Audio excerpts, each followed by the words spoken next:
ओम सजात्म स्वरूप परम गुरु शुद्ध चैतन्य स्वामी ने नमः। भावक भाव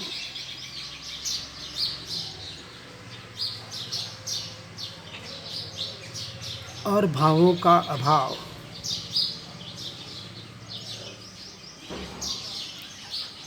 इन कषायों में पहले लोभ को और इंद्रियों में पहले रसना इंद्रियों को कहा गया, जो दोनों खतरनाक है। क्योंकि लोभ कषाय के कारण शेष कषाय सक्रिय होती है, इसलिए कषाय में पहले लोभ को कहा गया, जो 11वें गुणस्थानक तक रहता है, 11वें गुणस्थानक से गिराने का काम करता है। इसलिए साधक को अपने अंतर परिणामों में इसका विशेष ध्यान रखने की आवश्यकता है। और इंद्रियों में रसना इंद्रिय ही शेष इंद्रियों को सक्रिय करती है। पर वस्तु की चाह ही लोभ बुद्ध कषाय है और विषयों में रस बुद्धि ही रसना इंद्रिय है। सिर्फ जीवान से नहीं, मुंह से नहीं, पांचों इंद्रियों के विषयों में रस होना, इसलिए 9 प्रकार के जो रस बताए हैं वह रसना इंद्रिय है। और इन दोनों से ही संसार चलता है और सारा संसारी प्रपंच 5 इंद्रियों जो प्रकृष्ट रूप परिणमित हो रही है, ये प्रपंच फैलता है। आगे इंद्रिय भावों में गाथा 438, 39 और 40 में 39वां, 40वां और 41वें 3 भाव, घ्राण भाव, चक्षु भाव और श्रोत भाव,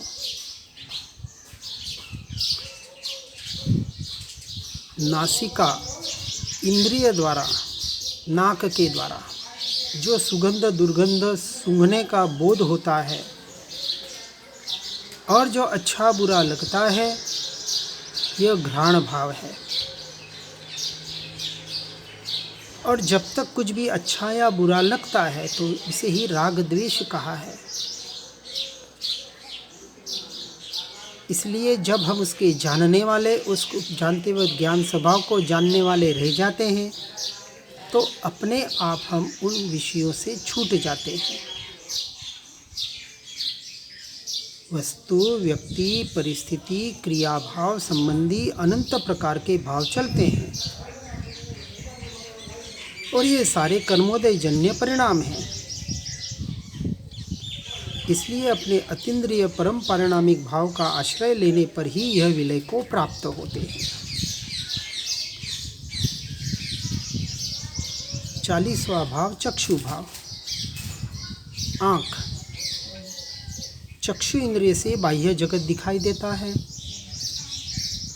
रंग रूप आदि देखने के भाव और उसकी वजह से प्रिय अप्रिय का राग भाव, यह सारे चक्षु भाव कहलाते हैं। और यह सब बहिर्दृष्टि के परिणाम क्षणिक है, क्षणभंगुर है, बदलते रहते हैं। इसलिए इससे भी बचने का प्रयास करना है, भेद ज्ञान के द्वारा और अपने ज्ञान स्वभाव का आश्रय लेने के द्वारा। आगे का 41वां भाव है श्रोत्र भाव। कान के द्वारा, कर्ण इंद्रिय द्वारा मधुर स्वर संगीत आदि सुना जाता है। किसी की तारीफ सुनी जाती है तो अच्छा लगता है, इष्ट लगता है। जब कोई गाली देता है, बुराई करता है, कुछ विपरीत कहता है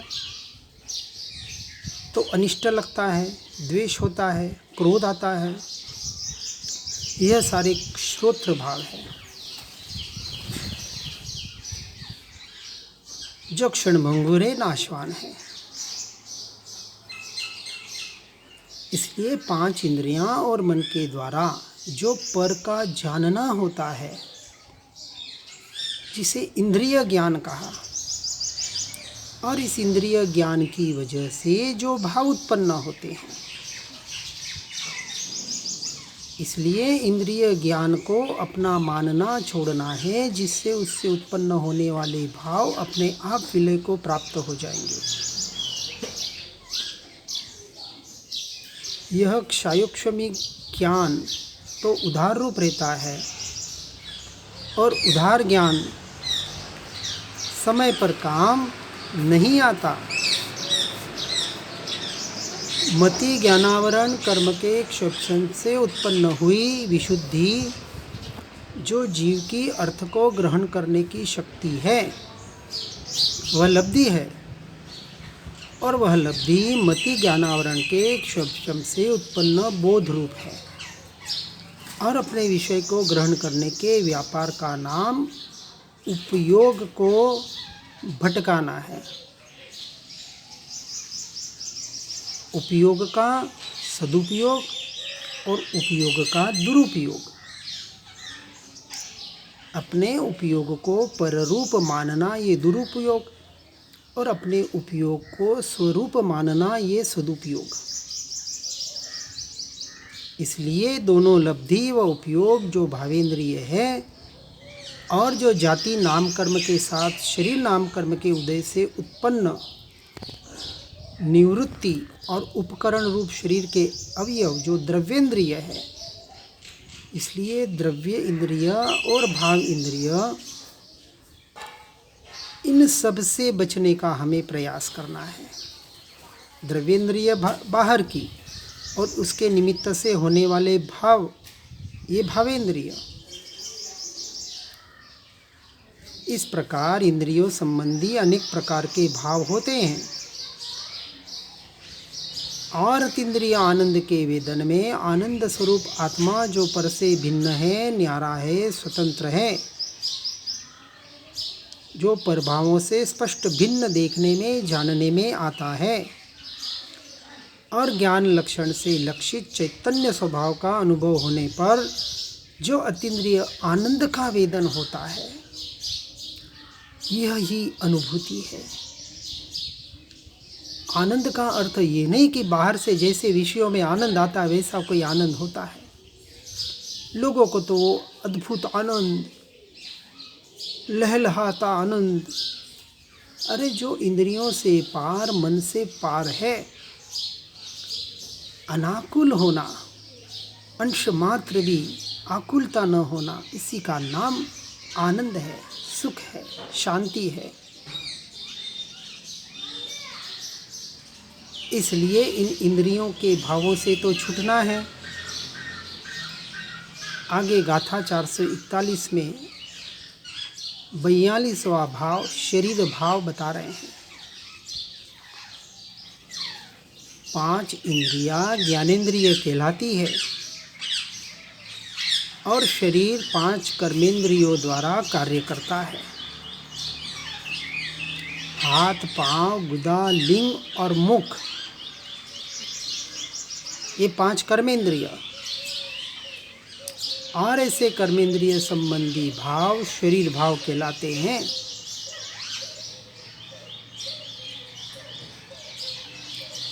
जाति नाम कर्म के अविनाभावी त्रस और स्थावर नाम कर्म के उदय से उत्पन्न यह आत्मा की त्रस रूप और स्थावर रूप पर्याय को काय अर्थात शरीर कहते हैं, और यह आयु कर्म तक ही साथ रहती है, इसके बाद छूट जाती है। इसलिए शरीर संबंधी समस्त परिणाम छूट जाने वाले हैं, सीधी सी बात है,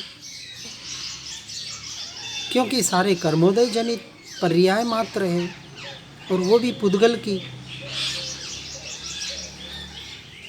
इसलिए शरीर आश्रित होने वाले भाव मैं नहीं, मेरे नहीं, क्योंकि शरीर मैं नहीं। इसलिए जो सच्चा साधक है वह शरीर से विरक्त और उदासीन रहता है। ये लक्षण है। नहीं रह रहा है तो उसे सम्यक दर्शन नहीं है। अभी शरीर को टिकाने का भाव, शरीर में रच पचने का भाव, शरीर का श्रृंगार करने का भाव, अरे नहाने का, साबुन लगाने का भाव भी तो श्रृंगार ही है। इन सबसे छूटने का प्रयास करना है। श्रृंगार का अर्थ खाली सोने चांदी के गहने पंगे, लिपस्टिक लगानी, पाउडर लगाना, ये तो है ही नहीं। ये तो बहुत दूर की बात। लेकिन शरीर को टिकाऊं, अभक्ष ऐसे एलोपैथी का सेवन करूं, इसको नहलाऊं, चपचपा लग रहा है, बदबू आ रही है, ये सारे शरीराश्रित भाव है चारित्र मोह के उदय। लेकिन हमें सम्यक दर्शन के साथ क्या सम्यक चारित्र का अभ्यास नहीं करना है? क्या दर्शन मोह के साथ चारित्र मोह को नहीं भगाना है? सम्यक दर्शन, सम्यक दर्शन, सम्यक दर्शन। अरे बहुतों को सम्यक दर्शन हो गया, तो अब ये चारित्र मोह को कब तोड़ोगे? परंतु वो स्वीकार ही नहीं कर पा रहे हैं। इसलिए यह शरीर जो विनाशिक है, मलिन है, अशुचि का पिंड है, अशुचि भावना में यही तो बताया, सप्त धातु से बना हुआ, मल मूत्र का खान, जो गुणों से रहित, जिसे गुणस्थानक में अंश मात्र भी स्थान नहीं है, न उसकी क्रिया में न उसके भावों में। इसलिए इसकी ममता छोड़कर इसी शरीर में स्थित, इसी कीचड़ में रहने वाला कमल जो अविनाशी है, पवित्र है और सारभूत गुण वाला है, ऐसे आत्मा की भावना भाना है। संसार में ऐसा कोई तीर्थ नहीं, ऐसा कोई जल नहीं, तथा अन्य ऐसी कोई वस्तु नहीं जिसके द्वारा पूर्णपणे अपवित्र यह मनुष्य का शरीर शुद्ध हो सके। हो ही नहीं सकता। चाहे शत्रुंजय में नहा लो, चाहे गंगा जी में नहा लो। नहाने से यदि शरीर की शुद्धि हो जाती, मन की शुद्धि हो जाती, तो उसमें रहने वाले अनंत जीवों को, मछलियों को शुद्धि होनी चाहिए थी। ऐसे होता नहीं है। इसलिए आधि, मानसिक कष्ट, व्याधि, शारीरिक कष्ट और उपाधि, ये बाहर का परिग्रह, इसलिए मरण आदि से व्याप्त यह शरीर निरंतर इतना संतापकारक है कि ज्ञानियों को इसका नाम लेना भी असह्य लगता है। अब शरीर नहीं चाहिए, देहातीत अवस्था को प्राप्त करना है, यह सम्यक दृष्टि का लक्ष्य होता है।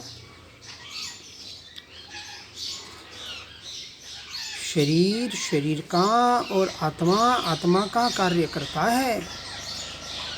पुद्गल का परिणमन पुद्गल से पुद्गल में हो रहा है, जीव का परिणमन जीव से जीव में हो रहा है। दोनों के कार्य भिन्न, परिणाम भिन्न, पर्याय भिन्न और स्वतंत्र है, और सबका परिणमन अपनी अपनी तत्समय की योग्यता से क्रमबद्ध हो रहा है।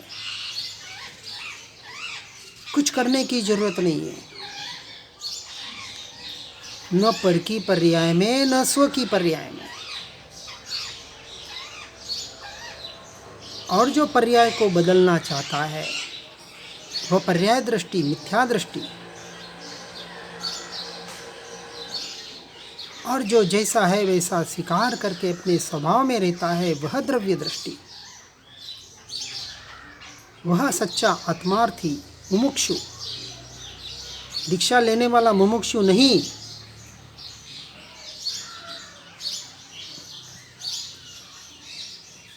इसलिए आत्मा में भी राग और ज्ञान के जो परिणाम होते हैं,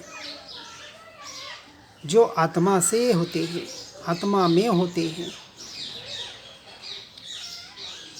जब अपना अपना कार्य करने में ये जीव और जड़, आत्मा और शरीर, उद्गल दोनों स्वतंत्र हैं, तो शरीर संबंधी भाव करना या उन भावों में जुड़ना अज्ञानता नहीं तो क्या है।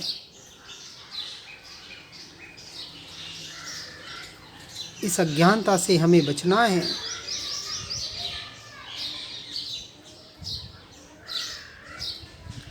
इसलिए अस्वस्थता के काल में, बीमारी के काल में भी जो स्वस्थ रहता है, अर्थात जो स्व में अस्त हो जाता है,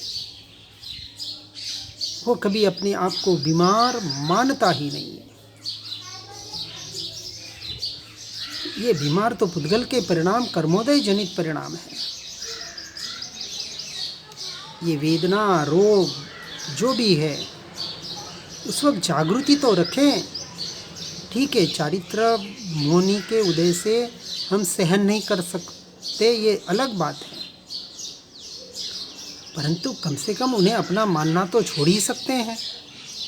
लेकिन उसी वक्त, उसी क्षण ये विचार होने चाहिए, ये भेद ज्ञान निरंतर बरतना चाहिए जब हम कोई शरीर का उपचार करते हैं तब। इसलिए इस शरीर भावों से छूटकर अपने आत्म भाव में रहने का प्रयास और पुरुषार्थ करना। आगे गाथा 442 में 43वां भाव, संज्ञा भाव बता रहे हैं कि स्वाभाविक प्रवृत्ति,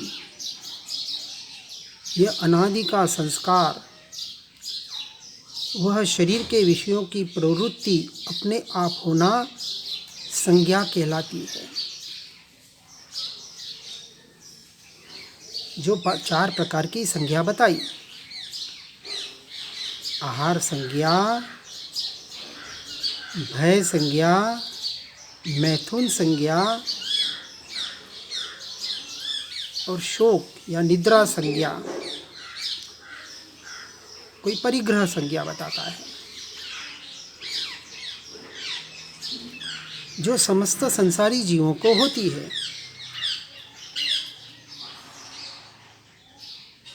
और यह संज्ञाएं जो अनादि से जीव पे लगी हुई है, इससे हमें हटना है, उनके भावों से छूटना है, उसे अपना मानना छोड़ना है।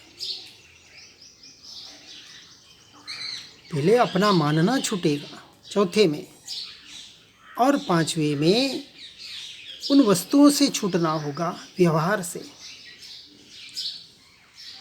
तो अब व्यवहार का भी व्यवहार करना है, निश्चय के लिए, ये देहाध्यास छोड़ाने के लिए, इन संज्ञाओं से छूटने के लिए। खाने का भाव हो, उसी वक्त उसका पचकान कर ले, त्याग कर दे।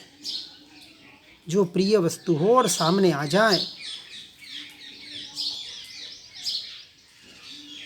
तो अपने भावों को, अपने मन को कंट्रोल कर ले अपने ज्ञान स्वभाव के द्वारा।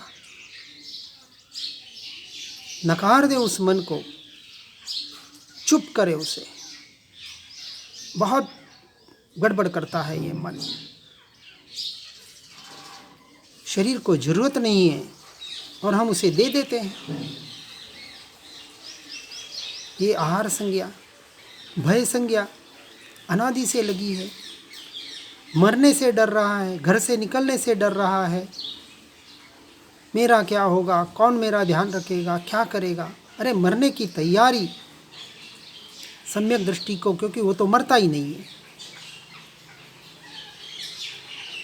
तो भय कैसे? तो भय है, इसका मतलब सम्यक दर्शन नहीं है। ये मैथुन संज्ञा, विषयों का सेवन, 5 इंद्रियों के विषयों का सेवन करना मैथुन संज्ञा है। सिर्फ सेक्स को नहीं कहा, ये तो है ही है। इसलिए ब्रह्मचर्य का अर्थ अपने ब्रह्म स्वरूप में चर्या करना, और 5 इंद्रियों के 23 विषय सबसे छूटने का नाम ब्रह्मचर्य है। शादी होती नहीं और ब्रह्मचर्य बन जाते हैं। शादी के लड्डू तो फूटते हैं, पर क्या करें, मजबूरी है, कोई लड़की नहीं मिल रही, ब्रह्मचारी बन गए। और ये बाहर का परिग्रह, ये निद्रा, ये सारे भावों से हमें हटना है, इन संज्ञाओं से हटना है, अपने ज्ञान स्वभाव के आश्रय से, ज्ञायक के आश्रय से। ज्ञायक को इन सब चीज़ों की अंश मात्र भी जरूरत नहीं है। इस तरह से सात्विक गुणस्थानक से आहार भाव विला जाते हैं, संपूर्णतः भय 90वें गुणस्थानक में जाता है, और मैथुन संज्ञा भी 90वें गुणस्थानक में पूरी जाती है। 10वें गुणस्थानक के बाद कोई संज्ञा भाव होते ही नहीं है। एकमात्र शुद्ध स्वभाव ध्रुव तत्व में एकाग्र होने से, क्योंकि 12वें में जाते ही 13वां गुणस्थानक केवल ज्ञान होता ही होता है, 11वें तक खतरा है। इसलिए मोहनीय कर्म के उदय से व शरीर के संबंध से संसारी जीवों को आहार, निद्रा, भय, मैथुन की जो चाह के भाव होते हैं, इसे अपने शुद्ध स्वभाव में आकर, इन्हें अपने से भिन्न न्यारे जानकर मानकर, अपने स्वरूप का आश्रय लेकर निरंतर इसी में आगे बढ़ने का प्रयास और पुरुषार्थ करें। इन्हीं भावना के साथ ओम नमः सिद्धम। जिन वाणी के ज्ञान से हो सम्यक श्रद्धान, हो चारित्र महान पाऊं पद निर्वाण। जिनवर प्रभु की दिव्य ध्वनि जो शुद्ध बोध स्वरूप है, स्यादवाद से जो है अलंकृत शारदे श्रुत रूप है। सिद्धांत गुण पर्याय चतु अनुयोग में विस्तार है। महिमा में जिन वाणी माँ को वंदना शतवार है, वंदना शतवार है।